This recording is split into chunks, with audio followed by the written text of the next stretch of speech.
Like the other figures in the line, Dracula comes with his own stand, with a card that attaches into it. Now, this is probably one of the nicest cards from the set. It just has a simple image of Dracula in red, and then I guess his intended victim in white. It's a really striking image. For whatever reason, the Universal Pictures logo is really pixelated. It's kind of funky.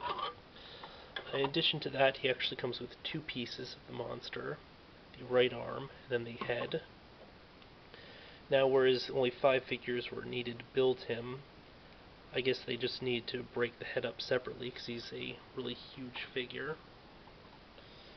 And you know what? Let's just quickly finish him off right now. Popping on the head.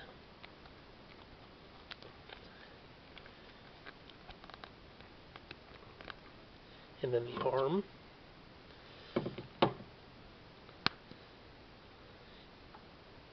My work is almost finished.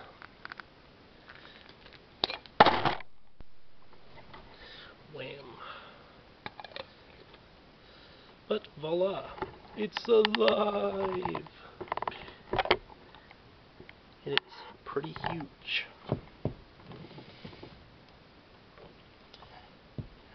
These toy companies of the night, what figures they make.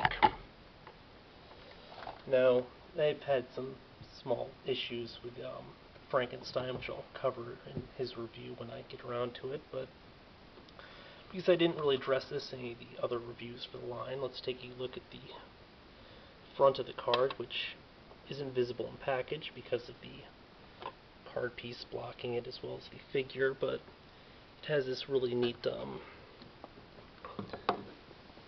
I guess mansion, or no wait, sorry, it's a windmill with lightning around it. Of course, people familiar with these films will instantly recognize that as being significant to Frankenstein, which, you know, is pretty neat. I like the general style of that. Too bad that you're basically guaranteed to gut the packaging just when you're taking out the card and stuff.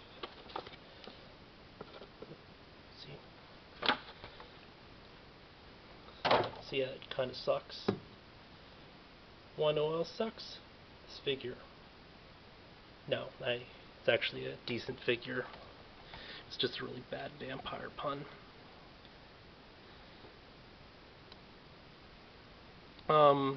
Dracula, you have tons and tons of options if you ever want to pick one up, and it's hard to say which one's actually the best.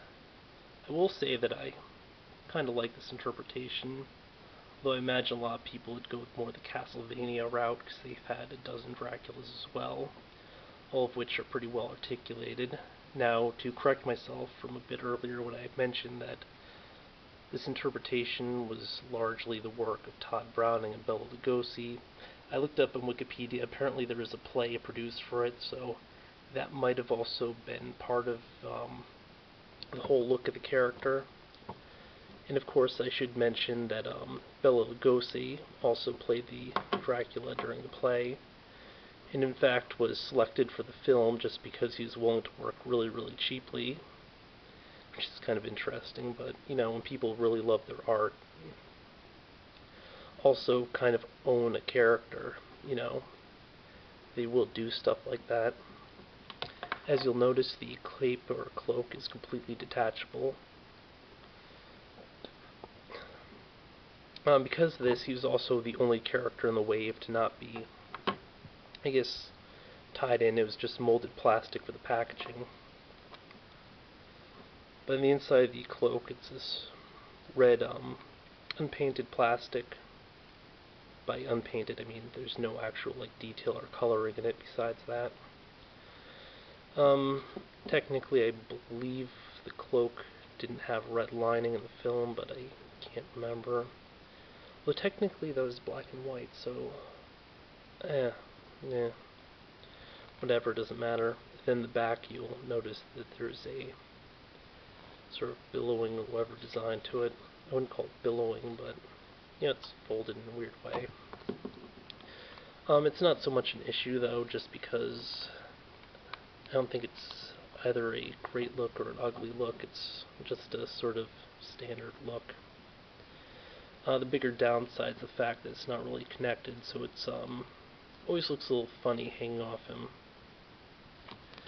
I guess I'll probably just leave it off him for the majority of this review. If you look, he's got a normal suit underneath with the tailcoats and everything.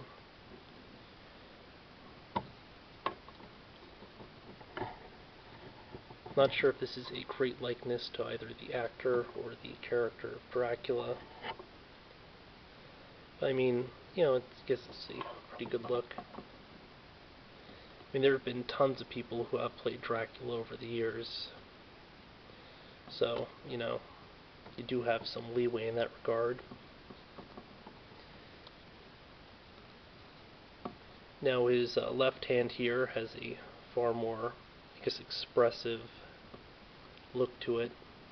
The other one's just a sort of standard, hey, it's a hand, it's just hanging there. Whereas this, he's kind of like grasping out, like he's about to hypnotize somebody.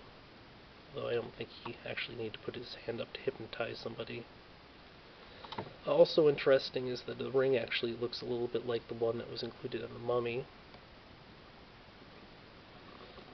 And before I forget, for a height comparison, let's quickly bring in Frankie,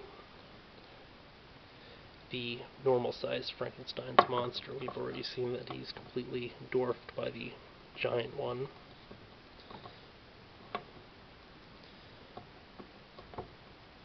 This Frankenstein just really doesn't like standing. So, I mean, they're actually pretty close in height. Now, traditionally, I've always thought of Frankenstein as being a much taller character because in all the Versus movies, he's depicted as being a bit larger. Particularly like the more recent ones, I think, but I'm not sure if that should or shouldn't be the case. As for Dracula, you know, not a lot of paintwork on the outfit here. You'll notice that there's some sculpting for the pants, with the lines on the side. You know, if guys got the pleats or whatever here.